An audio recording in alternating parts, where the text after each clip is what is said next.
మున్సిపాలిటీస్కి అలాగే 7 municipal కార్పొరేషన్స్కి term ముగిసిపోయినటువంటి వాటికి అలాగే కొత్తగా ఫార్మేషన్ అయినటువంటి వాటికి ఈ ఎలక్షన్స్ అనౌన్స్ చేయబడుతూ ఉన్నాయి. ఈ షెడ్యూల్ ద్వారా రేపటి నుండి నామినేషన్స్ మొదలవుతాయి.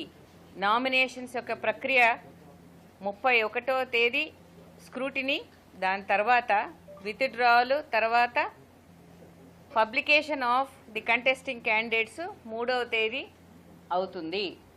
ప్రచారానికి వెళ్ళిన తర్వాత డేట్ ఆఫ్ పోలు 11వ తేదీ ఫిబ్రవరి. ఏదైనా రీపోల్ కనుక ఉన్నట్టయితే 12వ తేదీ నిర్వహిస్తాము. కౌంటింగ్ 13వ తేదీ 8 గంటల నుండి ఉంటుంది. డిక్లరేషన్ ఆఫ్ రిజల్ట్స్ కూడా కౌంటింగ్ ముగిసిన వెంటనే డిక్లేర్ చేయబడతాయి.